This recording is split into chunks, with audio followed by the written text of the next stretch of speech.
Um, Today we are talking DC. The DCEU. Yes. Right? That's what it's called. Yeah, that's what it's called. Yeah. Right? They're trying to get away from it a little bit. Yeah, some catchy title for a thing they're doing. We were just talking about Suicide Squad a little bit ago. Yes. And how you weren't a fan. No, hi, Superfly Eli again. Long-time listener, about 2 sessions. Second time complainer. Right. And yes, we were talking about David Aker. Is it Aker? You might be right. It's something Continue. people don't I'll look really it up. remember. Yeah. But yes, the smash hit movie, Suicide Squad, was Will Smith and Margot Robbie and Jared Leto and people. Air. You know, had it been a good movie, we might have memorized that. Yeah. It's not a shame, huh? I mean, like, that movie Exists. It does exist. That is a hard example of a swing and a miss. Putting all your eggs in a broken basket. You know what? I think not in the terms of like quality, right? But I feel like Suicide Squad, Rise of Skywalker was shot like the same way. I like that. It was very. Wow. It was fast. It was super fast. I'm just gonna say it. They tried to pull the Guardians and it didn't work. Yeah, 100%. They tried their hardest to take a ragtag team, random characters, create this new narrative. They had the opportunity to create a new narrative to make something deeper inside the world of like DC, but we got mediocrity. For sure. And I hate the idea that people like. So there's like this excuse now, right? There's the I mean, like, I hate that I call it an excuse because it's probably a valid reason, but the new scapegoat, right, is the Snyder cut or the JJ cut or the David A. Like, because all these studios interfere. Right. There's footage left on the floor, and like we're all getting these incomplete movies, right? Because it's so studio interference. Yeah.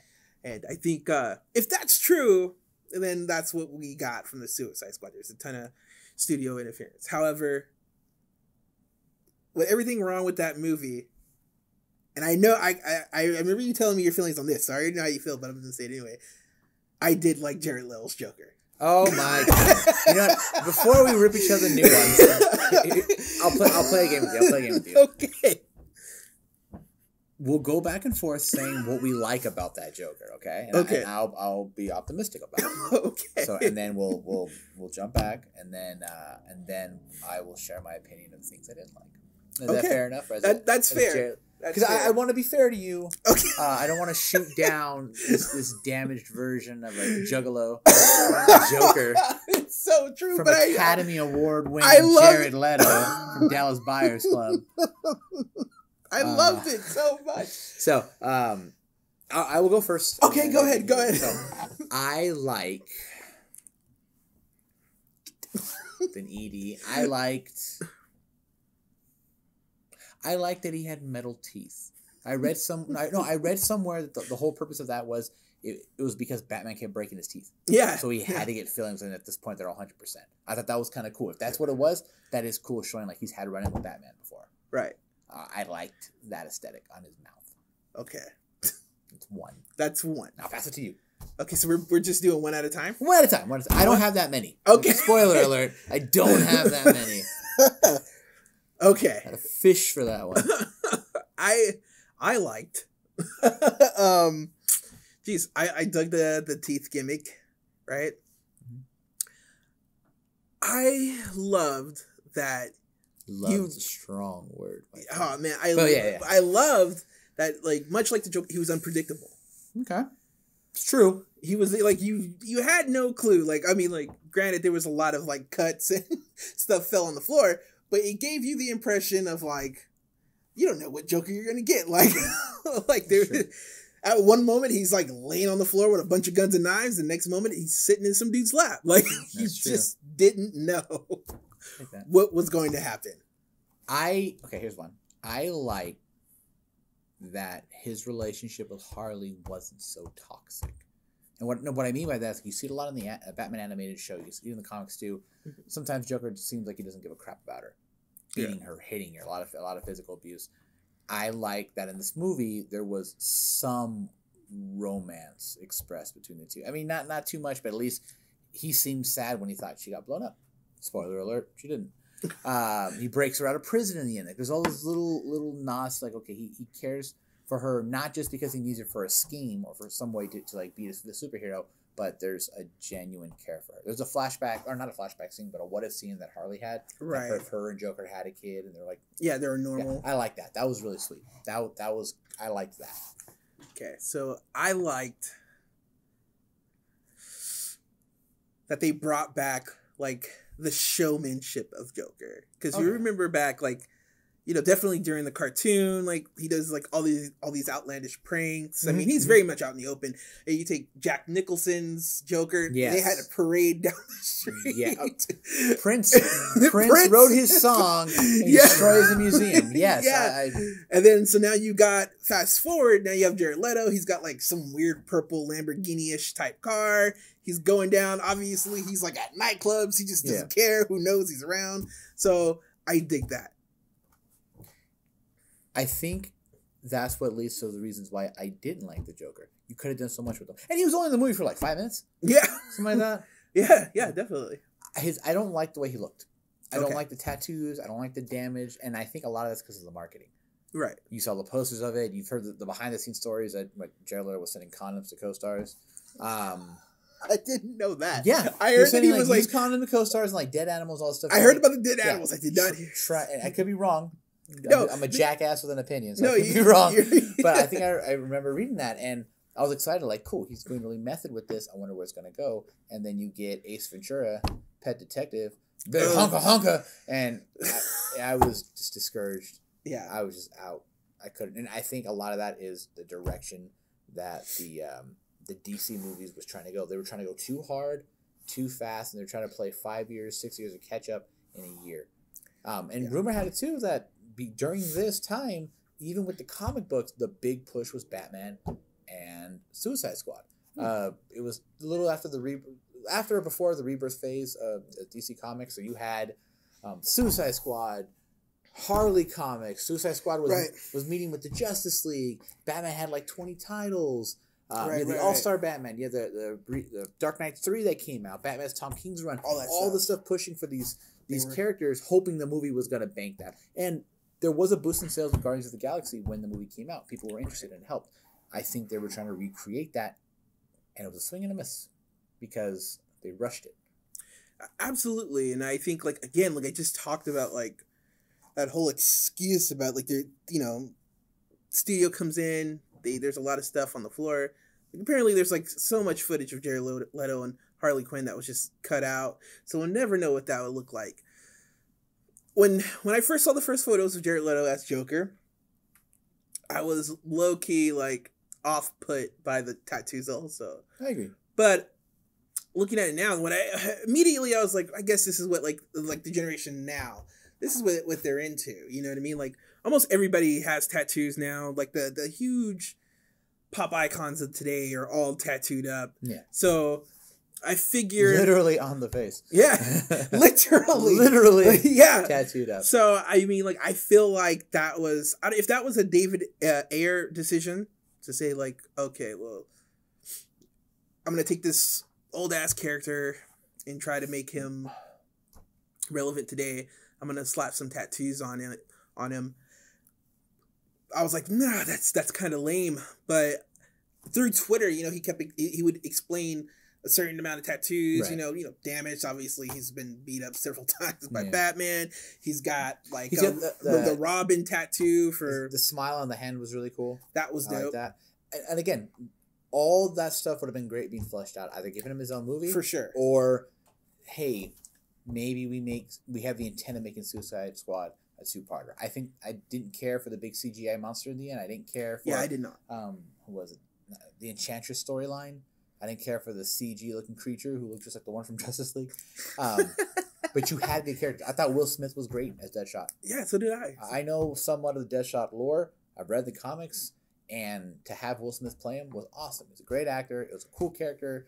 Again, a modern twist. I liked it. Right. I liked it a lot. It was a good twist. It wasn't like a jarring, like, change up like Joker, which I think which is like probably the biggest issue, right? Because it was like you said, he wasn't fleshed out. It was just like, bam, this is your Joker now. Had Joker had at least a half-hour screen time or been in the movie enough where you can see his character develop and hint toward the stories, awesome. Heath Ledger gets a lot of praise for his Joker, and he had a really good Joker. It was a really good Joker. It was a good Cesar Romero? The first one?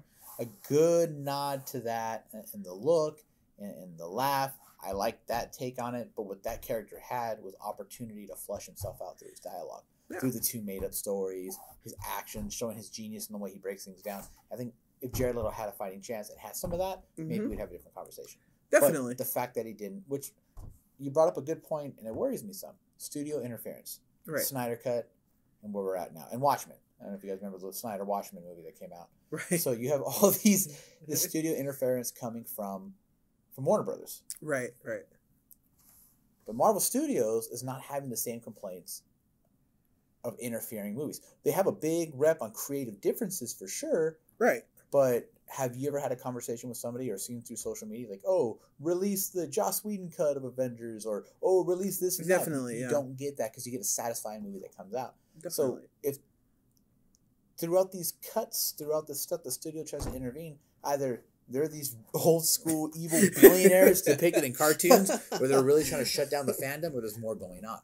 Right. It's easy to blame the studio for a lot of things, and I get the Star Wars debacle because, and this is just a fact, because of the movie The Last Jedi, people's opinions about the Star Wars saga became well known to people who don't even like Star Wars. It became this big explosion of this should be done, that should be done. Things had to get cut because it's hard to appease everybody. Right. That wasn't the problem when DC Warner Brothers was starting their movie run. You got Superman, Zack Snyder, again. So a lot of keep relying on Zack Snyder.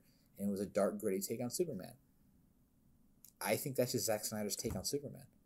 And if you read a Superman comic, and I'm going to plug it in right now, the Superman Rebirth story, so for like 52 issues, it came out 3 years ago, beautiful. If you've never liked Superman or don't care about Superman, read that comic run. Or if you want a quicker story, All-Star Superman. Yeah. Great comic. They're just great stories about the hope that lies with Superman and what he inspires to be and how he inspires others. It's a very hopeful, happy character. But to see him brought down to Batman level, dark, gritty, I don't think it worked. Henry Cavill's a great looking Superman. He's a great acting Superman. They were doing a lot of cool stuff with it. But seeing that didn't do well. And then they forced it again with the Batman Superman movie. And again, you're getting gritty, sad Superman that nobody wants. You're getting these movies that nobody wants. Definitely. I think for Warner Brothers, man, like there's definitely a disconnect, which is crazy because they own everything. They own Mortal Kombat. Well, Mortal Kombat games are only getting better. And they have the leg up. They own all their characters. Yes. And like there's like a disconnect there. It got so bad that I had a theory for a while. Like I was like I think Warner Brothers is like purposely doing trash superhero movies so no one will ever bug them to do superhero movies again. That way they could actually just focus on films. Right. Like stuff that Nolan is doing. What is that new one he's got coming out? Like Tenet or... Oh, Tenet. Yeah, Tenet, Inception. Like those movies do wonderful for Warner Brothers. So it's ignorance on my part, but Warner Brothers had a hand in the Nolan trilogy for Batman, correct? Correct. Cool. I get what you're saying. Those trilogies, in my opinion, a lot of people's opinion, comic fans' opinions, are different. They're not comic book movies. Yeah. They're really good. It's a really good story, and it's a really good interpretation of the character Batman. But when I see those movies, I don't see comic movies. I don't see that at all. I always tell people it is a detective movie in which the main character happens to be Batman. Exactly. Same thing with, and this is going back to Heath Ledger's Joker. That's why he won Best Supporting Actor. Because it was the character on its own being well played. That's why Joaquin Phoenix is winning the Golden Globe. That's why he's doing a good job too. They're separating themselves from being comic movies. And I think kind of tying into this whole Warner Brothers things is why you have Joker right now. Such a good movie. Such great acting, such great directing, such great writing, but it's tiptoeing around the idea of being a superhero movie. It doesn't want to acknowledge it yet. Because the second it does, this is just my opinion, they're not going to get the awards. Yeah, well... Or they're not going to get the backing from Warner Brothers to get the awards. It's possible, for sure. Awards are... So, what awards? I don't know. You know about the whole, like, Harvey Weinstein, right? Who? Harvey Weinstein. Who? Oh, my God. Okay, so... Tarantino's friend, right? Yeah, Tarantino's friend, That's the only thing he's relevant for right now, right? So, 100%. 100%. 100%. For the female listeners out there, we are not insensitive. Yeah. We know who that monster is. He is not... We're not going to talk too much about his... Well, he's just terrible all around. He's just a terrible person. There's no puns. He's a terrible person. He's a ghoulish, terrible person. Among all the terrible things he did to Gwyneth Paltrow, one of the things he established for the awards is that you could just buy them. Like he spent enough money. I forget who Gwyneth Paltrow went up against, but it was like obviously like she won Best Supporting Actress for Shakespeare in Love. Yeah, that was that year, right? Correct. And like everybody was like, Weinstein bought her this award because there was no way she was supposed to win this for that thing. So I think Warner Brothers could buy themselves an award. Didn't it also win Best Picture that year? Shakespeare in Love? Probably. I think it might have. It might have. It probably. But it was a lot of like... Look it up out there in podcast land. Don't quote me on that. But if it's true, then yes, Andre's point is getting a lot deeper and a lot more real. I remember that travesty. I've seen that movie. And guess who's in that movie? Ben Affleck. Huh. Yes. Huh. How about that? I want to say one more. Let's see it. Well. Son of a bitch, it did. It won Best Picture. Yep. That was a big controversy in itself. Yeah. So, I mean, like, I think if Warner's really wanted it, they could buy that. And you hit a perfect note. I think keeping Joker its own separate thing is the best thing they can do. Trying to join it into the DCEU is the worst mistake they can make. I think that's why Nolan's films will always be like the holy grail because, you know, I'm sure they went up to Nolan and they were like, hey, let's put Bell in this. Let's bring Bell over to Superman. And Nolan was like, nah, I'll just be an executive producer. Which is smart. If it makes money, I make money. Yeah. But I don't need my hand in this. But, yeah. No, and I 100% agree. And you said it, just subtle right now, but you said it. They were great films. They were great films. Marvel puts out great movies. Oh, for sure. Superhero movies are fantastic. Those Nolan films were great. Those films. Those were films. Just taking film classes, seeing the direction of it, all that writing. They're great films. They're not my favorite Batman stories, but they're great films. You can't knock it for that. It's great acting and great film. To the point where you can be in that world and be like, wow, this is crazy. This actually happened. Not forgetting that. Oh, this is based on a. Yeah, definitely. Based on a comic book, you know. But I think when you get all that, when you get worked up, like when you're like actively trying to get gold and stuff, because I don't think that was like Nolan's thing. He was like, I'm just gonna make this movie. Right. This is a movie I want to make. At least with Batman Begins. Yeah, he was like, this is what I want to make. I'm gonna put that out there. Like, this is my trilogy. You know what I mean? And people love it. Like nobody's worried about it didn't win awards or if it did win awards. Technically, it did. Yeah, well, with Ledger, the best supporting, and again, correct me if I'm wrong, but I think it got some like side stuff. Best visual effects. Yeah, probably like score or something like that. Yeah. Nothing major. No one didn't win anything for it, but the movie itself, which is good enough. It was good enough during awards season. And then, but that's not even counting any of the Golden Globes or stuff before that it could have won. I don't know about it. Yeah, I don't know if it maybe just for the show, for the Oscars, best supporting was the big one.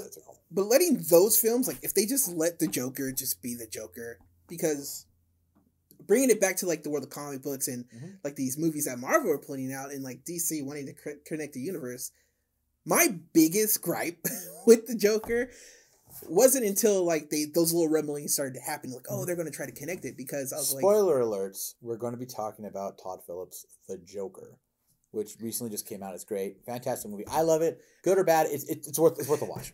Thank you for that. Worth a watch. Just letting you know, we're about to talk about the Joker. If you're interested in reading more about the Joker and learning more about the Joker as a character in some of his early creations, or just looking for some Joker comics, you can come to Comic Cult HD, located at 9594 I Avenue.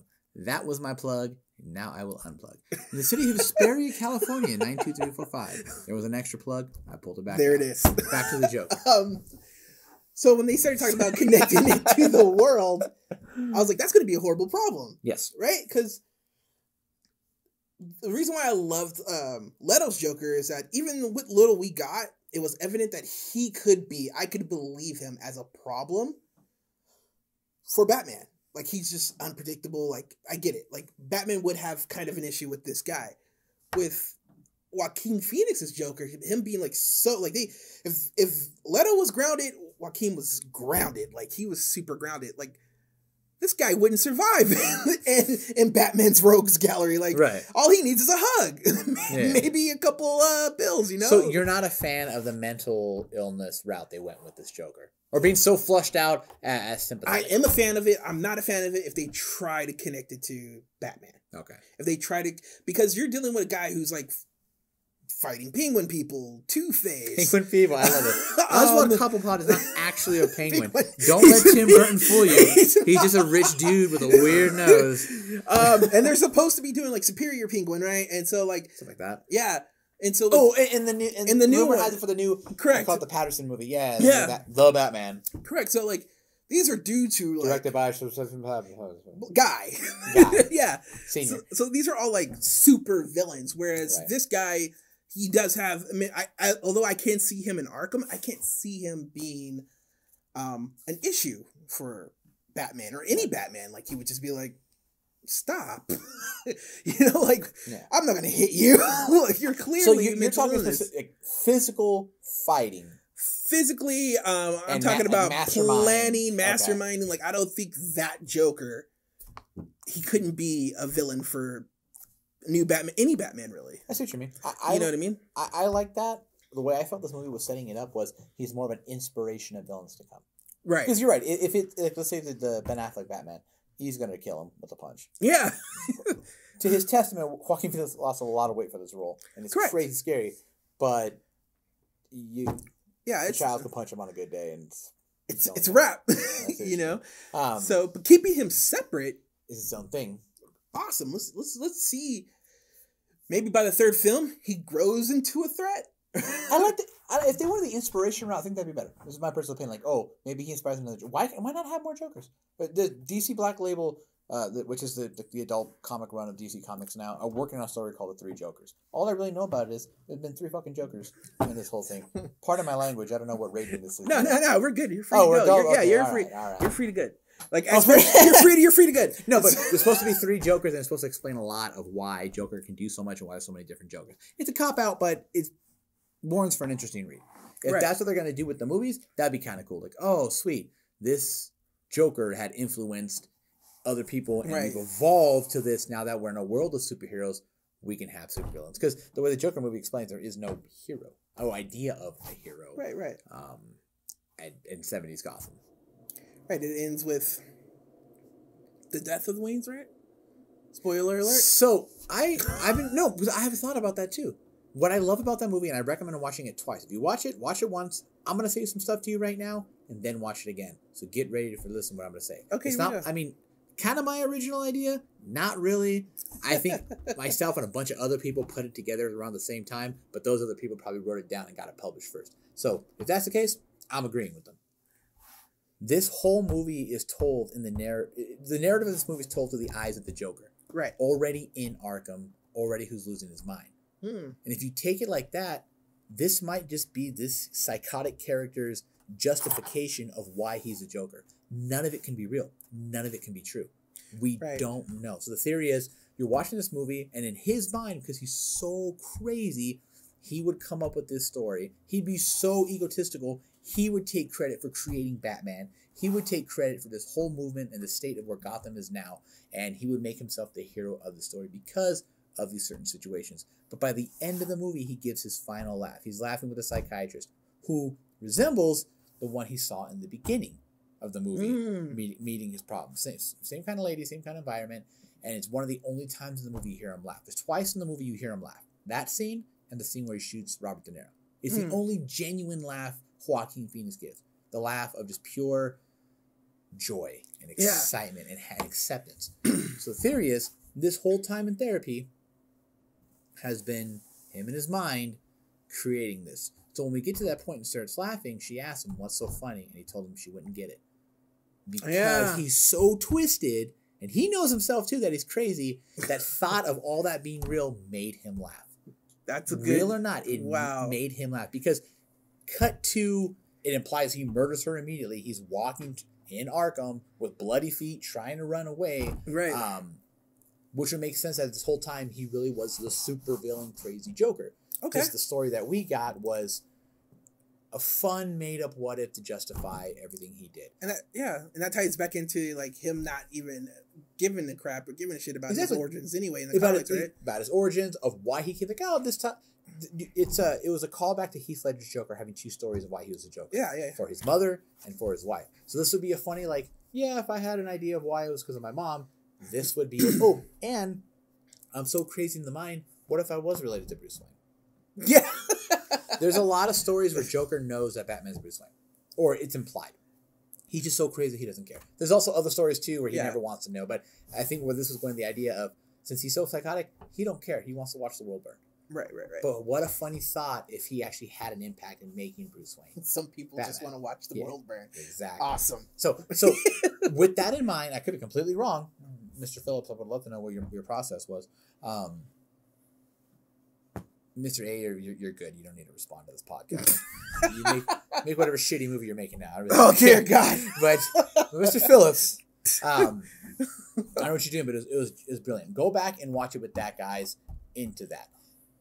I think if that is correct, if I'm correct in what I'm doing, it's a brilliant way to keep this movie tiptoeing. We were talking about that, tiptoeing during award season. Right. After award season, if they win their Oscars and everything is a success, you can say that movie's part of DCEU because the story itself is not real. It was a day in the life of the mind of the Joker. But in reality, Joker's whoever they want him to be from here on out. Right. That's amazing. That's good. You made that yourself. That's again, if I'm... What's today's date? The 12th? Yeah, whatever. Okay. Well, timestamp. So, the 12th of January 2020. If that idea is not written down anywhere, yeah, that's yours. I just love comics, and that's where I came up with it, with the help of several friends. That is an awesome. But if it is awesome exists out there, I'm piggybacking on that theory that already exists, trying to bring some validity to it from a comic book reader stance. It would make sense. It would be funny. There's a fun comic too. It's called Joker. I don't think it's Brian Azzarello, but Lee Bermeja, I'm going to ruin your name, I'm sorry, Bermeja, whatever. He draws it, and it's beautiful. It's a day in the life of a henchman working for the Joker, and you get a lot of those ups and downs where the Joker sees himself as the hero and the villain and doing all these things. So playing with that idea of the clown prince of crime that we really don't know. One of the reasons why you like Jared Leto's Joker so much, we really don't know who he is except that he's pure chaos and mayhem. Right. And I think if that's the case, great. Warner Brothers has a failsafe. They can keep making these prestige movies, and once season's over and they want to, all right, let's throw them back in the main continuity. Marvel cannot. They've written themselves in a box where their movies have to be elaborate. They make a lot of money, but they're not going to win the awards. Maybe for visual effects. Yeah, for sure. But again, like, I think there's Pepsi and Cola. You know what I mean? There's Pepsi and Coke. Marvel's definitely the Pepsi. DC's Coke. I would say the other way around. You think so? I would say either. Okay. Well, I love soda, so I'm gonna go on a soda rant. Pepsi tries too hard to try to be fun with its wild cherries and its crazy stuff. Coke's always gonna have Coke. You can put it with Jack and Coke. Here's an example. When's the last time you've been to a restaurant and someone said, "Hey, is Coke okay?" Okay. Yeah. There's a whole commercial campaign around Pepsi doing that, but I'm sorry, Pepsi, you're hurting yourselves more than you are. Sorry. Okay. All right. So Disney will be Coke. So, sorry, a random thing to defend. You have a whole thing about Coke I'm so sorry. But I would say Marvel is the Coke. Yeah. In that you get the polar bears, you get the endorsements, it's everywhere. There's the Diet Coke. It's the big filling. Yeah. Personally, Pepsi's sweeter. I like Pepsi. 100%. I get it, and I think like what's happening to tie this all. Well, kind of tie this all. I think what's happening with awards is, like, nobody cares. like awards are great, but I think Disney is just like, yeah, but like, I don't know. Did Armageddon win awards? I'm sure it did. I don't remember it. I don't think so. But I remember Armageddon more than I probably remember any movie that's ever won an award. And I think that's what Disney's doing. Like, they're just like, we don't want the reward. We'll just keep collecting money. Like, you guys can have all the gold. That's a big industry problem with the Academy. Tracking it down from the beginning to about, let's say, early 2000s-ish. Okay. Movies that were seen the most would get Best Picture. Those would get the awards. It was about blockbuster status, rewatchability, all that stuff like that. And then Return of the King. took home every award that year. It was 11 out of the 12. The only one who didn't get an award was the dude who played Sam. He got nominated for Best Supporting Actor. He should have got it for the Two Towers, but in my opinion. No. But yeah. And then because of that, we had this whole slew of movies that. Exactly. No, but that won Best Picture. Movies that were prestige, that had agendas and ideas and stories that weren't really fun to watch again. Right. But because they were so artsy, they won. That has created a disconnect with the average movie viewer who, like, oh man, I would like to see someone cool win the award. Joaquin Phoenix is this year's Heath Ledger in that. Or even, I would say last year with the guy who won for Bohemian Rhapsody. Mm-hmm. A lot of people were rooting for him because he did a good job. He was a young actor. He did a good job playing a role that people cared about and wanted to see. Movie was never going to win Best Picture, but at least the fans got that kind of service. Like, cool, we wanted someone to win an award, and he did. Now you have it with Joaquin Phoenix's Joker. I feel he's going to win Best Oscar for Best Actor. He's just going to get it. You think so? I think so. And if that happens, that's going to help Warner Brothers so much. Like, sweet, you guys aren't winning this superhero movie war, but you're still making pristine films. When's the last time a Disney movie won Best, outside of animation, won a Best Movie? I don't think they have, or it will, but I'll say this much. If Joaquin Phoenix wins, it will definitely change the scope of Disney's plan to just be in box office. I agree. I feel like they will go, oh, okay, so they're giving comic book movies awards now. Yep. And then they'll probably make an artsy film and put it out there and probably do it. But I think I like my Coke and Pepsi separate. Like I would definitely dig if DC would just say, you know what, we're gonna make some awesome shit. We're really not caring about giving you guys these crazy graphic stuff. We're gonna give you story, and that's what DC and Marvel is to me. I think DC has some of the greatest stories of all freaking time. Oh yeah, just nerdy comic book talk. Marvel has some awesome shit going on, and that's cool. But DC has some when you think pristine writers and stories, you think DC. Jeff Johns' Blackest Night, to an extent. Tom King's Mr. Miracle, to an extent. Yeah, I won awards. Alan Moore's Watchmen. Oh, definitely. Which is already considered as a great novel. It's huge. It's a great story. And you have all these amazing writers. Neil Gaiman's Sandman through Vertigo, which is bought by DC now. Yeah. You have all these great stories that are DC. Marvel, you have great events. Avengers and X-Men. You have the first Civil War, which was amazing. And you have the first Thanos saga. Freaking, I can't even think of it right now. Biggest thing, the Endgame, the Infinity War, Infinity War with the stones and all that. This in the 80s in the comics thing. DC, you had Crisis on Infinite Earths. Oh man, one of the first times ever a multiverse was flushed out in comics and all these characters brought together. DC is kicking butt. If they go that route with their movies, and every movie's a standalone movie to be a narrative, then they're gonna win awards. Definitely. This next Batman movie has a chance to stay away from the camp. Oh, for sure. And do some Nolan stuff by being serious, but staying away from the universe. If they can stay away from the universe, they'll be fine. That's why I like Aquaman and Shazam. They're campy for sure, but they're not worrying about meeting other people. It's not to build a better team. But yeah. So that's and Wonder Woman too. And they're just more about telling a story, character story, awesome story. Man, Aquaman had a good thing going with they were talking about the pollution in the water and stuff like that. They didn't hammer that home, but I mean, that being one of the things. Of course, it's of course they would do that, but what the fuck would we do if Atlantis was here's all your trash back? Crap. Yeah, you know what I mean? And the same thing with Shazam, man. I thought Shazam was awesome. I love Shazam. The Deadly Sins were I remember watching that and going, this is a kid's movie. When they're eating the people's heads, it was spooky, man. I'm not gonna lie. I was spooked. They did a really good job. But there's a great example of standalone movies. Shazam brought it down to a small setting. It was a town. It was a family. You dealt with big world problems in that small setting. Aquaman was about a single character in a big world, but they don't worry about each other. They're not worrying to create this bigger story. Marvel did it great because they took the time to do it. You had Captain America. You had it really kind of starts in Iron Man 2. You get the teaser at the end of Iron Man 1, but really Iron Man 2, Captain America, Hulk, Thor building this, we're going to meet together, we're going to have this big conflict, and it was great because that was the purpose of it for what it was. DC rushed it. I really feel Batman Superman. Let's throw everyone in it. You can't do that in one movie. You're rushed. For sure. And then Justice League tried to be its follow-up. You have all these characters which are cool, but their lore, their mythology is so deep you can't rush it like that. But you can have movies about their mythology individually. You can watch a movie about Zeus. Yeah. You can watch a movie about Hercules. You can watch Clash of the Titans. But you don't need to watch a movie that has to bring them all together. Yeah, DC correct. has a chance of sticking with mythology, what they did with Joker, what they're doing with these fun movies. They can be fun and kid-friendly, but they can stay in their own realm. Loose connections. Like, you saw that in Aquaman. There's a small hint of, but what you did in Justice League. Oh, yeah, thanks. Yeah, and then that was it. You never talked about it again. And in Shazam, just the battering. Like, that was being a fan of what happened. That was it. Yeah. Cool. Yeah. Let that event die. That event's gone. It happened, and now we're here. Just later on, let's get to it, Justice League at some point. But yeah, definitely. And even to talk about like recent storylines in the comic, Deceased. That was fun. That was fun. But they took Marvel Zombies, right?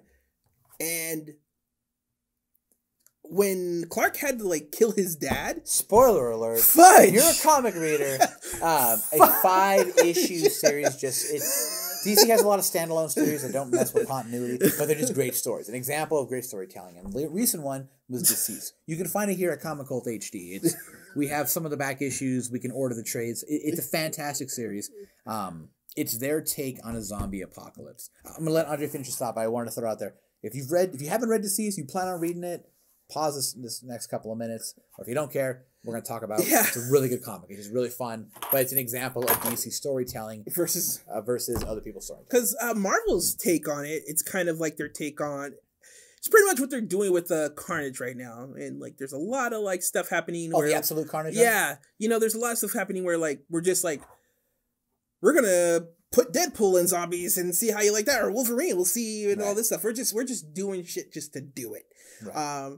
The more bodies we stack up, the more exciting our audience is. And then DC takes it, or with their Deceased run, the most creative, it's really creative, but the most like out of the box thing they do, they give us variant covers, right? Yes, the variants. Movie variants. There are several variant covers that use DC characters that are representing famous movies. Final Destination, Nightmare on Elm Street, The Exorcist, La Llorona. I don't know why, but La Llorona. Yeah. The Deceased. There's a lot of cool there's a lot of stuff. But there's like a couple moments and like this made me perk up as a fan of Superman because that's I'm sorry, that is right. Where you are a fan of Superman, I'm a fan of Batman. For sure. But I don't knock Superman. I've been studying a lot more Superman comics and reading more, and there are some great ones out there. It's really easy to say his powers suck because he can do anything. Right. You owe it to yourself as a person, anybody out there, to read a good Superman comic and think, wow, this is a cool character that inspires me. Definitely. Throwing it out there. As a huge Batman fan, I love Batman. He's my favorite. But Superman is a good character when he's written well. They just do stuff like... So in this comic book, man, the whole thing is Darkseid gets the anti-life equation, right? That ends up being like, it's like a digital virus almost. Yes. And if you look at it through your phone, you become like this ravenous zombie type character. Yes. Loosely like that, yeah. Yeah. There's Darkseid getting the equation. I don't want, as a comic fan, I don't want to quote it wrong, but yeah. He has a version of the anti-life equation that he actually he puts in technology on Earth, but it's too powerful and the equation's too strong and it creates zombies. Yeah. If you're a DC fan, it's like, oh my gosh, that's so cool. But for the regular fan, it's a cool way to make a zombie plague. So in this, there's a couple things that happen with Superman. One, everybody's like, yo, Superman, what are you going to do? And I'm paraphrasing here. Like, if you look at a screen, like, that's it, we're all dead. And you find out that this asshole's been using his X-ray vision the whole time just to look around. It's like, but it's like, just like smart decisions like that. Like, it's obviously the writers like know this character. Like, how can we make it so that Superman is just flying around and we're not just talking out of our asses? You know what I mean? Stuff like that. The moment when Jonathan Kent becomes infected. John Senior. There is a John Kent Jr. now who's the new Superboy. They put him in the Legion. I don't like that they went. We'll get to Legion on another day because we're going to Legion another. That's a whole other conversation. John Kent's character in the Rebirth storyline, the DC Rebirth storyline 1 to 152, the whole thing of that is great. Yeah. We'll talk about Legion. Yeah. So John Sr. gets infected. Yes. And Superman pretty much has to kill his dad, and it's just like a rough moment because his mom's like, where's John? Where's your dad? And like, Superman's just like, Dad's gone, Mom. Like, it's just like, it's like moments like that. It's like, fuck, man. Like, that is rough. I agree. I don't know if Superman's like knowingly killed his father in any other comic book, but no, that no, okay. No, so that was like, that is like whoa, wow. I'll give a shout out to Snyder about something. I don't know if he wrote the Superman movie. I know he directed it. I don't know if he had a hand in writing. If he did, yeah. But one thing that was cool about that movie that is flushed out into the Superman comics and is something to think about is, besides coming to Earth as a baby, and besides having the powers that he does, Superman is the most American you can get. Oh, definitely. He's a farm boy from Kansas. Yeah. He grew up and was raised by all good old-fashioned morals of how to just be a good person to others. And I like that with that happening in Deceased, it's a boy having to kill his dad. Oh, man. It's a boy having put his dad to rest. And it's just, it's rough. It's powerful, a couple of pages, and it might even be just a page of like 4 panels, but to see it's like, if you've lost your father or anything like that, it's rough. It's like, fuck. Definitely. But it's good. Great storytelling. Oh, jeez Louise. They pull at you a couple times in this, but I remember this again goes into like storytelling. I remember going and reading Civil War. The first run, right? The first run. The Cap versus Iron Man. Right. They had a part 2. Yeah, they had a part 2 with Iron Man and Captain Marvel. Yeah, it was... Save yourself some time, read another book. Yeah. Google what happens, just read another book. Spoiler alert, if you haven't read the first run, a lot of shit happens. I will say I was more connected with the shit that happens with mutants. Oh, yeah. And I was with whatever happened with Captain America. And Captain America is like a big deal. Spoiler alert, this guy dies. How he died is crazy, but it didn't stick with me. It did not stick with me. And that's because there was a lot of moving pieces. Yes. Right? And whereas like Marvel is just like, to use a wrestling term, it's like just big pops everywhere. DC is more focused on like, we're going to tell this story. We're going to punch you in your dick. And, I like and you're going to feel it. Like, especially you're going to feel it. With the DC side, I call them DC side stories, but Deceased is a great example. It's not a main continuity story. It's not something that's happening right now in the main DC universe. It's kind of like a what if you will, without changing the characters' motives or who they are. It's, if the story were to end right now, because of this event, what would happen? And for me, it makes that story that much better. You can stop right there. You enjoy it for what it is, and you can keep it instead of having to worry about any kind of politics of having to continue a narrative. And you see that a lot. And I'll be honest, this with DC Comics too. People will die, and then they'll come back. By crazy events, they'll come back. So when people are actually lost in comic books, it's really hard to believe it. But DC is really good at putting the stories out where, okay, let's do a narrative where I hate saying what if. I would say more like, if this story were to end this way, not what if this were to happen. If the story were to end this way, and then DC would end forever, this would be the last of it, and that's how the story would lead up and end, it's a satisfying ending. Wow, that's great. Whether it's zombies or a lot of their other narratives they have. But Deceased is great. And where it's different than Marvel Zombies, where Marvel Zombies, like you said, it's a fun, this is powder keg, it's about to erupt of main Marvel heroes becoming zombies. They can still talk, they're still themselves, and it leaves them just taking over and still wanting to eat more. But you get the same characters, they're just zombies now. Yeah. In Deceased, it's more zombie apocalypse, Walking Dead style. When certain heroes, spoiler, become zombies, they're mindless zombies, but they still have their strength. That's the crazy part. Yeah, that's good. And this is not, and I don't want to come off like we're just totally trashing Marvel. Marvel has some... I will trash Marvel comics every day. Has some great storylines here and there. They have some good stuff. Jason Aaron, Donny Cates, whatever they write, pick it up. Okay. It was like the best. Charles Soule. Charles Soule's doing a lot of Star Wars stuff right now. Okay. Jason Aaron, Charles Soule, Donny Cates. You owe it to yourself. If they put any book out, you pick it up and read it. Their way of telling the story is fantastic. If only those dudes wrote Marvel comics, I'd buy all the Marvel comics.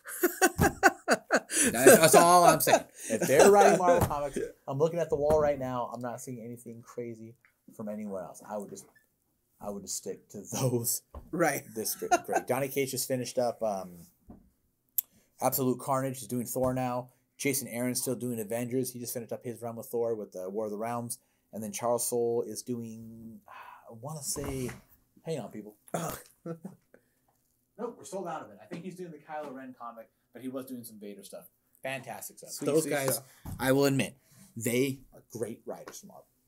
Okay.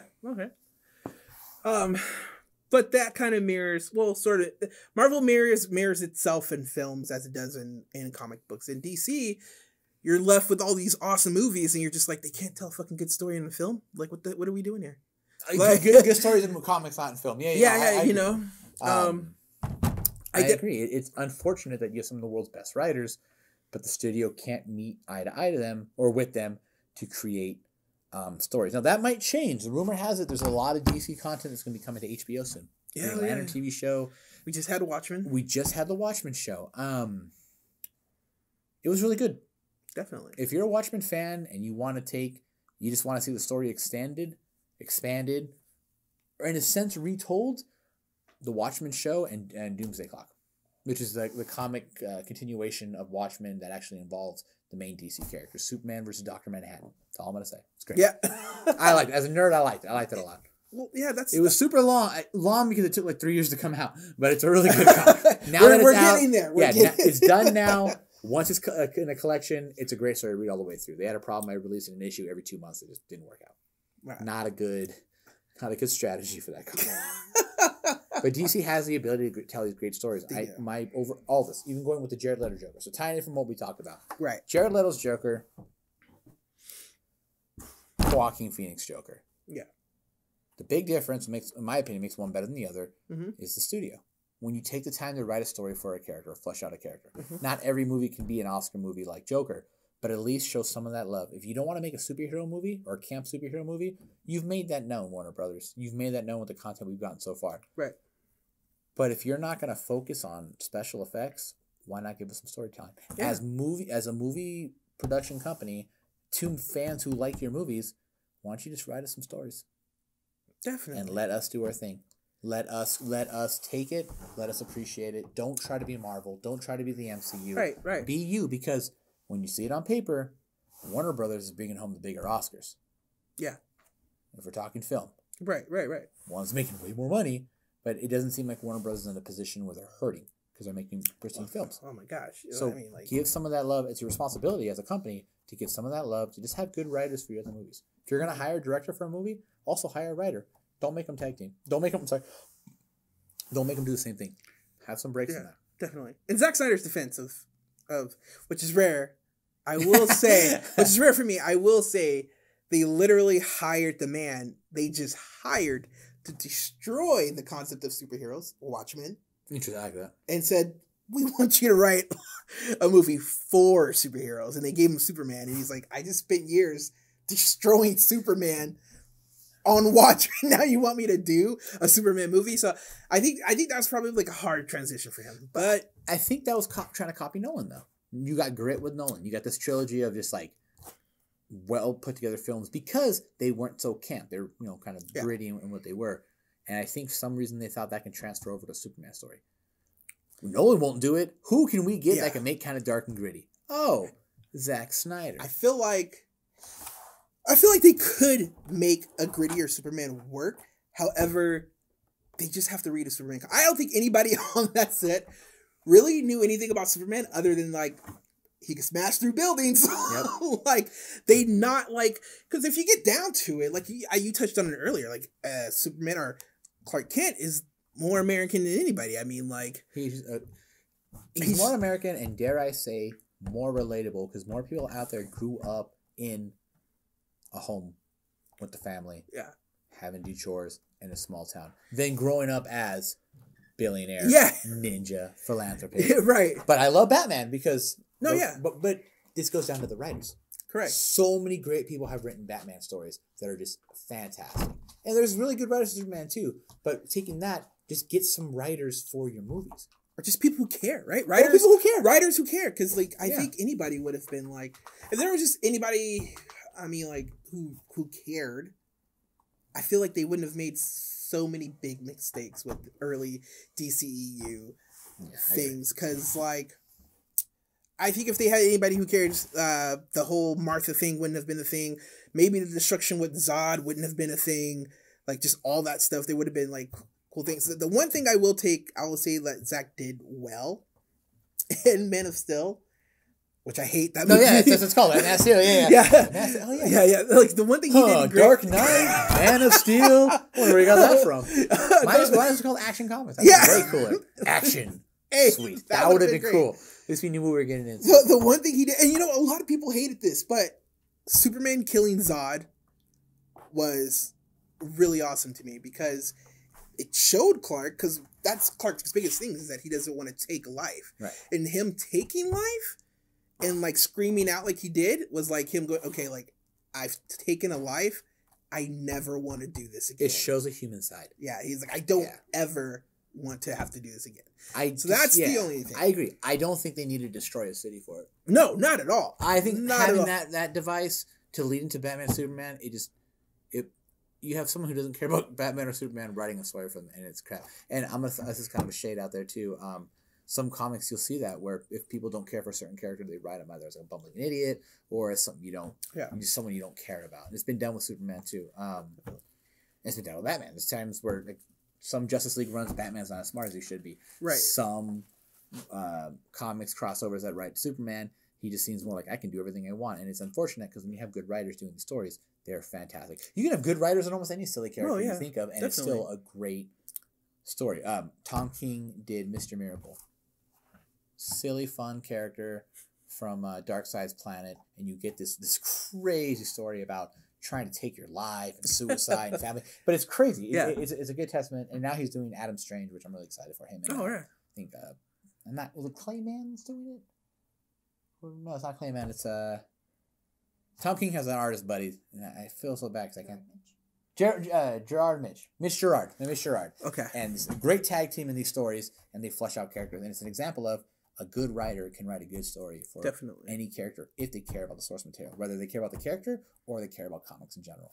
Warner Bros. Needs to hire people who care about comics to write these movies and direct them, not in opposition to MCU, right? But just to create movies for fans. Fun movies for people to watch. I'll even take that down. Yeah. Fun movies for people to watch.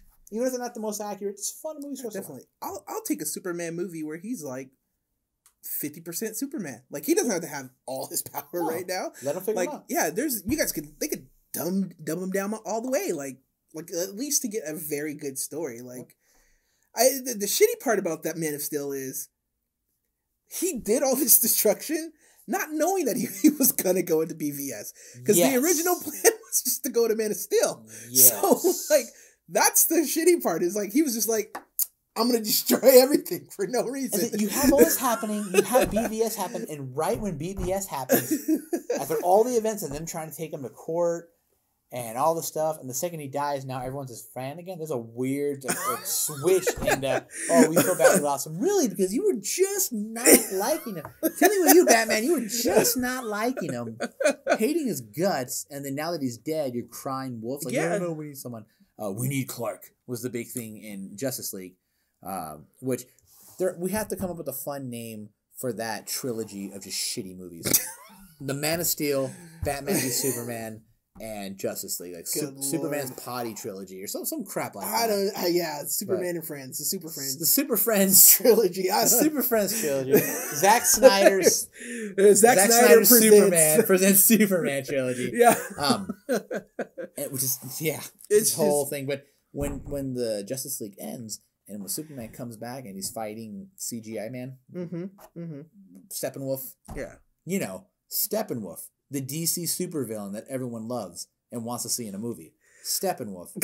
When he's fighting this guy in the end, you start seeing the glimpse of that hopeful Superman. I think that's when Whedon kind of took over. Yeah. You see happy Superman. It's great. The very end credit scene where he's going to race Flash, that should have been the Superman movie we got. Fun and lighthearted, like Shazam. Fun and lighthearted, and you learn to love the character. So, if that was the case, going back from Snyder's thing, BVS would have had more impact. Like, man, Definitely. our Man of Steel, and because that's how it was in the comics in the 90s. Our Man of Steel just died. Our hope just died. What are we gonna do? It would have had a bigger impact than some illegal alien we're trying to kick out. He's now definitely dead, and now we feel bad. That's not how it works in real life. Man, it was bad.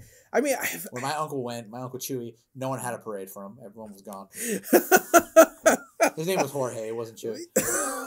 I'm just kidding. It was Juan. Oh my god! Just so you guys know, Eli is of the brown descent. So, and to further that, I am Hispanic culture. Yes. And if you don't know, my friend Andre is of the brown descent. Yes, we are of the brown people. You know what's beautiful though? I'm gonna throw something political in there. Okay, here we go. Not my thing. I'm not a political guy, but I think every once I'll throw a fun political thing. Yeah. You and I are no longer the minority. How does that make you feel? That's pretty cool. You don't have to answer that, but it's pretty cool, right? Because I was going to say we're the minorities, but thinking about it, we're no longer the minorities. We're the rulers. That's pretty great. That's just super cool. We're here now, Shit's looking up. Having the story of people with diverse backgrounds, different backgrounds, coming to characters, you can flesh that story out and do it better. Oh, yeah. People forget, you can do that with Superman. It doesn't have to be a big political thing, but having that underdog, having that someone who wasn't supposed to be where he is because society said he couldn't, is now there. And Superman chooses to save the world. He chooses to help people. He doesn't have to. He's got a wife. He's got a kid in the newer runs. He's got a kid. He's got a family. Definitely. There's so much still there chooses for them. to be the hero. Where Batman is justice. Yeah. I want to stop the villains in Gotham. Oh, yeah. Where Superman has the rest of the world. Oh, for sure. Metropolis being the home base, but he's got the rest of the world. But not even that, man. I mean, like, I feel like, fuck, dude, if I was going to write a Superman story, I would, of course, the powers would be there, but I would focus on just that, like, him being American. Like, just think about that. Just, I don't know. I think it's good stuff. Yeah. It's like, Zod comes in, and he's just like, hey, dude, we got to, like, save our planet. We got to save our race. And he's just like, motherfucker, Earth is my home. I don't know what you're talking about. And it's kind of like, I have no better example than to say it's kind of like Zod comes in, he sees Clark, and in Zod's perspective, Clark is the Uncle Tom. He's like, bitch. Yeah, exactly. Yeah, that's a really good way to put it. We've got, what are you talking about? These are not your people. Like, Zod's looking at Clark like he's like the indoor slave guy. Like, he's like, what are you talking about? Right? And it's like... But those are all stigmas that are put on perception of people who are kind of closed-minded when it comes to the people you're with and the land you're in, right, and where you're at is your home. Correct. If you're treated well. I mean... as Clark is doing... doing well, but, like, that concept... I mean, in this perspective, like, Zod's the one who's, like, closed off. He's trying to rule everybody. He doesn't get, like... With the intent, he'll destroy whatever he can to bring... Correct. You know what I mean? And, like, Clark is, like... This is where it's like when if there's somebody who's been adopted, like, or fostered, like your bio parents show up, but your foster parents have been your parents. Yep. These are your parents. Side note, Shazam, that whole scene with the mom, dude, that was so good. That was, because you expected, like, I expected, like, she gave him up.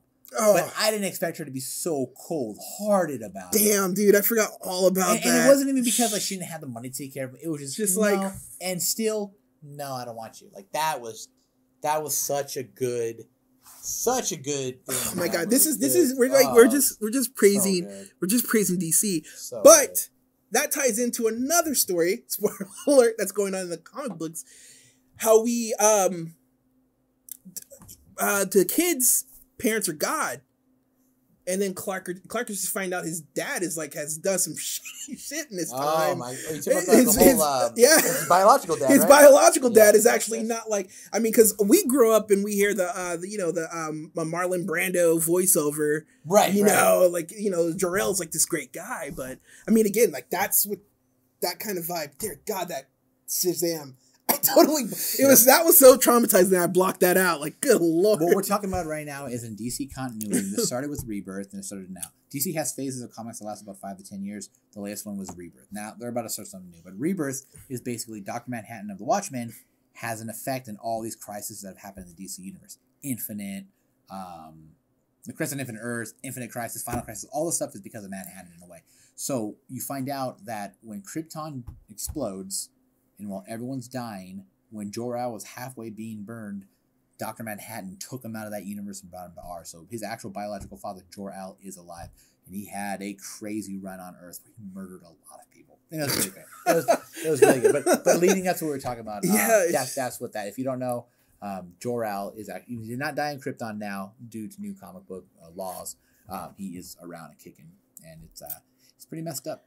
But yeah, so it's just like those perspectives, man. Yeah. Like, so there's so much that, like, and I think like that perspective would have meant more if they decided like we're gonna kill Superman off in BVS.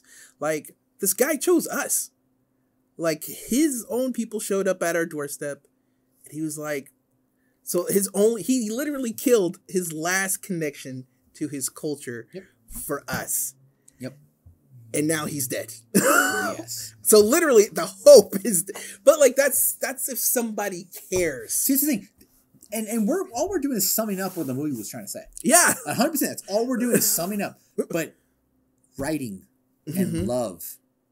We're not writers, but we love comics, and we can throw in this short amount of time our 2 cents about what this movie was trying to do and what could have went. Imagine a professional writer who cares, and there are out there, who cares about the source material enough to write something that would have made something even better. It's what we would have got. Warner Brothers needs to figure out, they need to pick a side. Are they going to try to compete with Marvel in the blockbuster movie, or are they just going to try to make movies that are written very well? Because if they go with the latter route, they're going to win awards. They're going to make movies that people like. Don't make a universe. The universe thing worked with Marvel. It worked with Disney. It'll probably never work again with anything else. But separate yourself from that. Because comic fans, moviegoers, want to see a good story. They want to see good acting. And they want to see something they can relate to. It doesn't have to be a universe. Marvel is great for what they did. That's awesome. That's kind of their thing now. And now they're at the point where that payoff is they can make any movie about any character, and every once in a while have another character jump in, and we're going to be giving them buckets of money to watch it again. But DC can make movies where, like, man, I can analyze it. I can break it down. I relate to that. The symbolism in this movie, the cinematography in this movie, and then you can talk about it, and you can study it, and you can teach it, and you can inspire generations of new filmgoers, filmmakers to make these works of art instead of making the blockbuster. DC's wheelhouse, they have, and they've already, like we've been talking about Joker, but they literally have the ability to make cinema. They have the ability to make film. Going back to the HBO thing, you see in the Watchmen show, it's very well written. It's well acted. It's well written. It's such a good narrative. I'm not going to spoil. Watch it. Yeah, it's really cool. Watch it. It ends where it can end. It doesn't end with a cliffhanger. It doesn't end with building into a bigger universe. It was a great story from start to finish that ends, and now you can be like, cool, that's amazing. I want to see another project with new characters. If it's the same kind of love, I want to see something different. Definitely. Give me a show about Oliver, the Oliver Queen show, the Green Arrow show on CW. Those are really good for what they are and where they become, and that's a whole different conversation. But you take a character that people are kind of whatever about, and you take the time to write, and you make a fun character. So that's all they need to do is hire people who like the material, who are interested in liking the material, and they write good stories. You can write any story about anybody, just make it good. Make it good. I think for the future of DC, it's looking bright. Wonder Woman 84. It looks fun. It looks great. The first Wonder Woman was fine. I thought it was going to be a Captain America rehash, and you know what? It was fun. It was a timepiece, but it was fun. Yeah, it was really good. I dug it. The 84 looks great. I guess they are gonna move forward with Flashpoint. I thought they were gonna give 84 kind of like make that the Flashpoint, kind of redo some stuff. But I guess they're gonna go ahead and do Flashpoint anyway. Okay, cool. Do that. Aquaman 2 is somewhere down the pipeline. Jason Momoa is doing his thing and busy saving turtles. Yeah, in Hawaii. In the literal sense, he's busy. He's a real life Aquaman. He's doing some activist stuff, and he's got the Apple TV show. Oh, does he? Okay. Yeah, yeah. See. Yeah. Have you seen that? I haven't. I'm not saying yes. The name of the show is called See. SEE, not SI with the fancy. What else is coming? What else? Suicide Squad 2. It's called The Suicide Squad, right? But you know it's funny why people aren't bashing that? You know who's directing it? Yeah, James Gunn. James Gunn has got a lifetime pass from Guardians. Why? Guardians was so good. Guardians 1 and 2 were so good. If you're going to make your own Guardians, why not hire the guy who made Guardians? Exactly. Which they should have done in the first place. I don't get it. Just hire the same dude who did it. He's so good that Marvel is going to be like, Yeah, you can work with them for a little bit. We'll still offer you more money to do more stuff, but yeah, you can work Yeah. Go ahead and do that. That is crazy mafious level of power that Marvel Disney has over. Like, hey, sure, we'll even let you play with the enemy for a little bit. We don't care. That's the only one I'm up in the air about. Yeah. Not just because like I don't know how like Suicide Squad, the first one was such a like just bad movie. Like it was a letdown. I'm hoping that he could breathe life into this. I like the dude who played Boomerang, Jai Courtney. Yeah. I liked Jai Courtney as Boomerang. Yes. Let me rephrase that. Yeah. And Will Smith was great as Deathshot. Oh yeah. And Margot Robbie is a cool Harley Quinn. You can do you know what I mean? Like she's got a sequel movie coming out called Harley Quinn 2. I'm sorry, it's called Birds of Prey. Did I say Harley Quinn 2? Yeah, Harley Quinn 2. Yeah. But people like Harley enough, and they're doing the good route. They're separating her from the Joker, women empowerment, and yada yada. It's cool. You can make for a good movie. Sure. Yeah. Definitely. Suicide Squad. If James Gunn decides to take people that no one cared about, but what he's doing, and putting good actors in those roles and write a good story for it, awesome. It doesn't have to tie in with the main superheroes. Let it be its own thing. It's an interesting story on its own. Definitely. Yeah. I think that's two things that like Marvel has done so far. Sorry. Go ahead. One thing I didn't like about Suicide Squad, you mentioned it, it's trying to be James Gunn too. It's trying to be James Gunn the movie. It's trying to be Guardians of the Galaxy. They even tried to have the soundtrack like Guardians. If you watch, there's so many random songs. That's true. In Suicide Squad Damn it. that don't flow well. At least Guardians, they were all in the 70s pretty much. You know, like it had a flow. But when it's everything from everything, like, oh, I get it. Those songs are cool and popular. Yeah. Why don't we take them all and put them in a movie? So if James Gunn is picking a soundtrack of this movie, it'd be kind of cool where he goes with it. I think some cool 80s stuff would be kind of fun. But I think Gunn was great because he took Guardians and he made them a household name, which I don't even think anybody really knew Guardians. Nope. As a comic fan, I knew Groot just said, "I am Groot." Did not know why, and there was a raccoon. Yeah, and that's all I knew. I've never cared more for Rocket Raccoon because those aren't the original lineup for the original Guardians. Yeah, Yondu. Yeah, it's pretty much everyone at the end of Guardians 2. Yeah. So, I mean, maybe he could work that magic again. Fingers crossed. And like make you care, and make you care about some like side characters over again. Super C-list, like King Shark.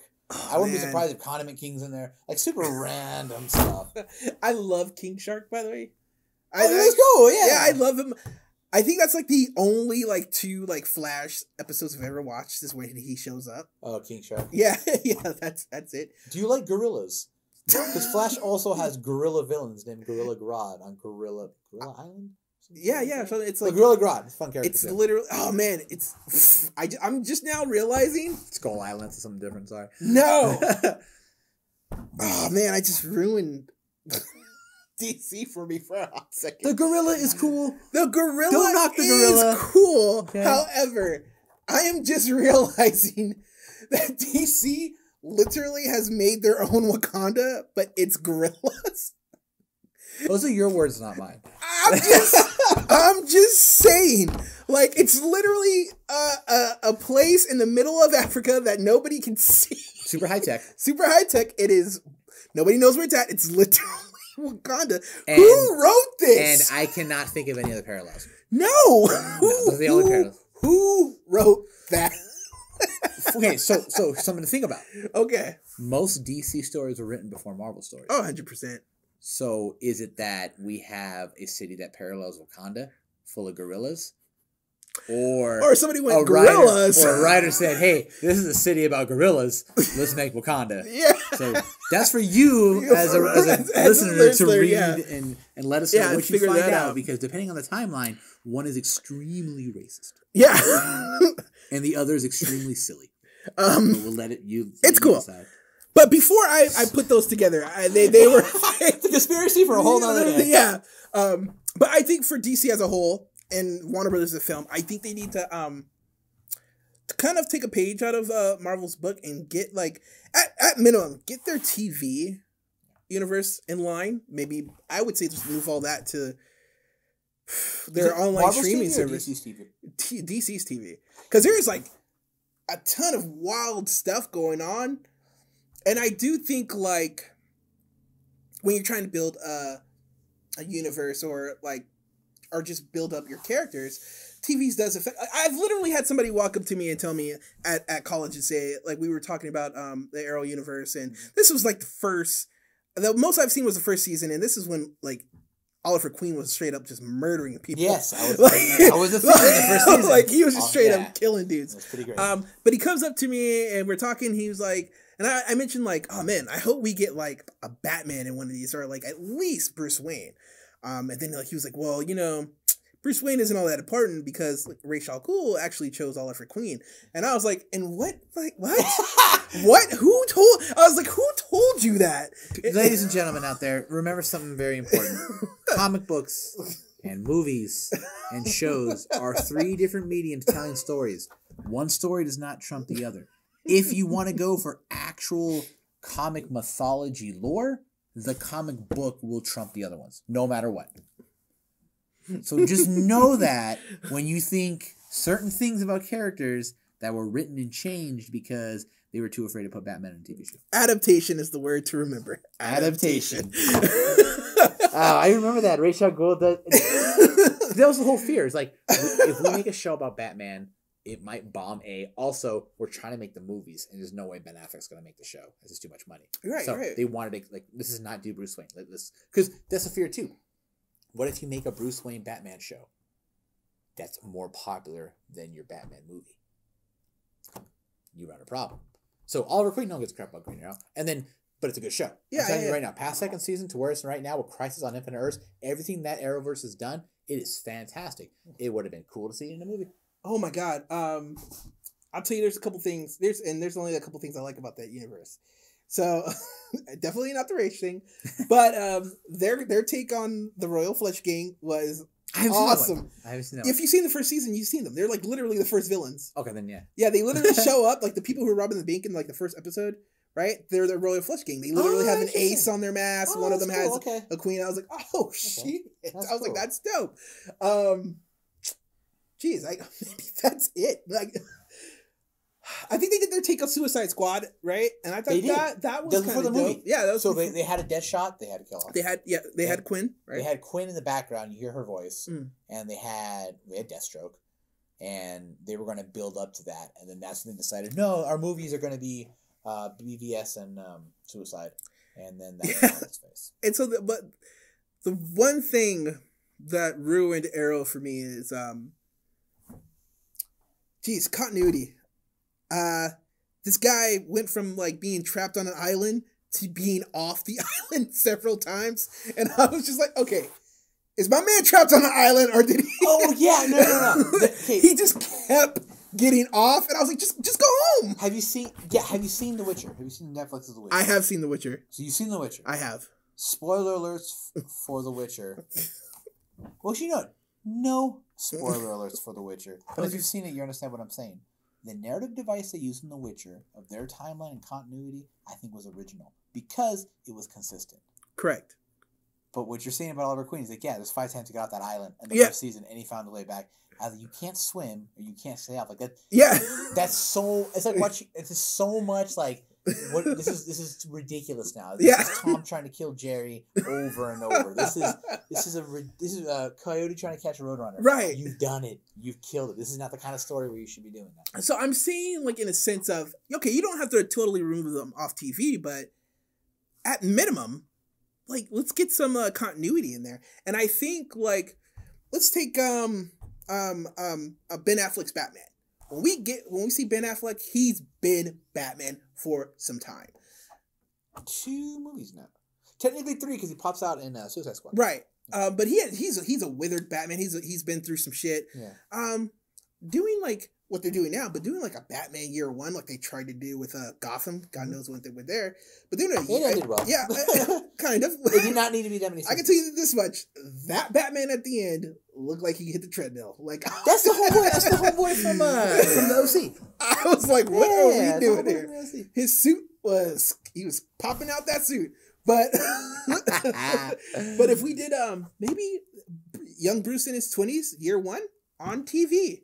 So that's the hope. There's not much known about this new Robert Pattinson movie, but that's what it's supposed to be. It's supposed to be a young Batman. Right. Not just a young Batman, but an emphasis on detective Batman. Right. Not superhero Batman. Well, for you comic fans out there, Detective Comics, not Batman the running comic. But I mean, like, so TV could be those answers of like, but now of course we're getting it on movies. But like at that time when Ben Affleck was Ben, maybe the TV could fill in those blank spots. You know, we get that stuff. That's what Shield was trying to do with the Marvel. Correct. Movies. Right. And then people just didn't care because it's about people we don't care about. Exactly. They were starting some cool thing. Oh, this week we have. This week we have Samuel L. Jackson's Nick Fury. This week we have Lady Sif. Yeah. And then it stopped. Yeah, you know what? What? They had Sif for a couple episodes. Right, they had Sif and they had Nick Fury and Maria Hill, but they had no one else in the movies coming out. The most I watched was that. cool. I like the Sif stuff. That was really fun. Did you see their Ghost Riders? The Ghost Rider was the Robbie Reyes stuff. That was amazing. It was only 3 or 4 episodes. I'm like, why don't you do the whole season on this? Oh man, it was great though. I loved it though. And guys, let the Inhumans die. Oh yeah, that's just not going to be. Let them die. Let them die. If you want a good Inhuman story, read The Death in the Humans by Donny Cates. What a fantastic story. When issue 1 came out, I had to swoop it up immediately. It was fantastic. What a misstep. I'm totally kidding. One of my biggest problems, and my lovely soon-to-be bride can contest to this, I have a bad habit of, that comic's not going to be good, so I'm not going to get it. And it turned out to be the number ones of the hardest stuff. Mr. Miracle number 1, if you're a comic fan out there, I could have got it, and I was like, nah, I'm going to put it away because it's not going to be big. Here we are now. Same thing, and I almost did that with Death in the Humans by Donny Cates, and then I didn't, and I'm happy.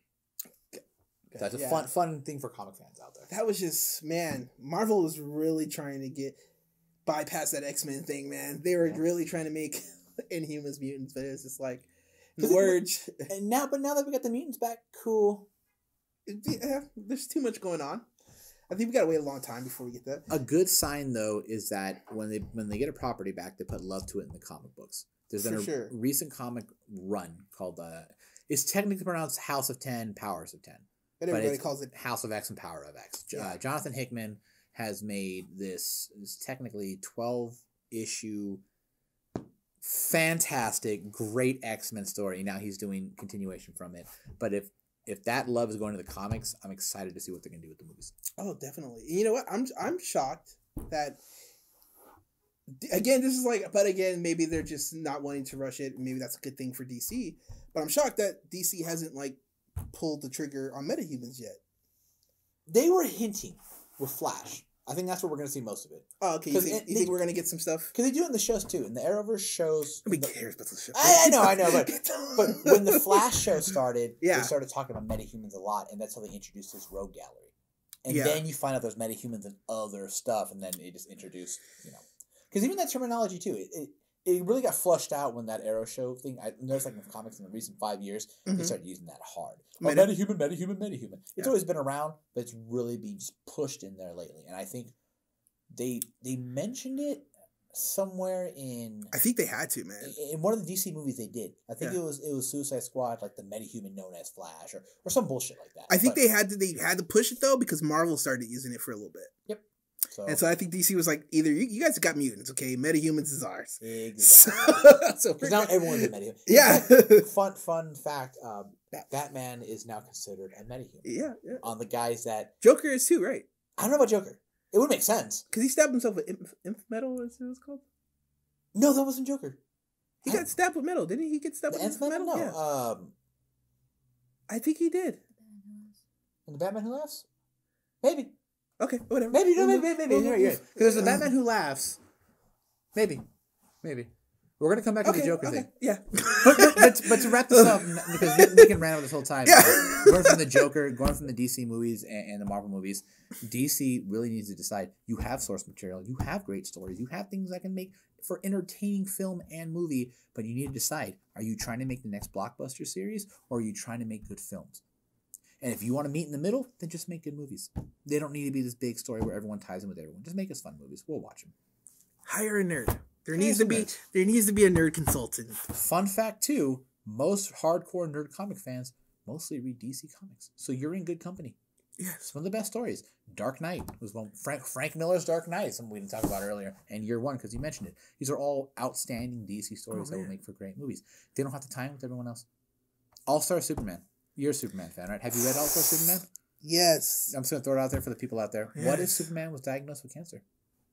dude. It's a deep, great story, but it fleshes out the character of Superman, and I love it. It was Grant Morrison. Dear God, yeah, that was a Grant. Was it Grant Morrison? It was Grant. It was Grant Morrison. Yeah, yeah. Oh man, It was good. that was a good one, man. That could be, shit. That'd be a great movie. That would be a great movie. Just saying. That would be a great movie. That'd be a great movie. That'd be a rough one But, to watch because he dies. But thank you for having me. Oh man, I love talking bullshit. Yes, thank you for bullshit. coming into bullshit. To speak more with me. bullshit. Yeah, guys. Let people know where we can find you, man. So they call me Superfly Eli. Unless you know me, then you call me Jackass. But mainly Superfly Eli, and you can find me here at Comic Cult HD 9594 I Avenue, Suite. What are we now? F. I can't even see. It's dark outside. Yeah. I can't see shit. Suite F. Yeah. Hesperia, California 92345. On a serious note, if you want to talk comics, if you have questions about comic books and you want to learn from people who love comics that are not going to judge you, that are not going to make you feel dumb, but are going to open a world to just fun, great stories and just great things, come on by. We'll talk. We don't charge for that. Hang out. We'd love to get to know you. But you'll find me here. All right, guys. As usual, guys, thanks for listening to us talk, rant, discuss, bullshit. And thanks for stopping by.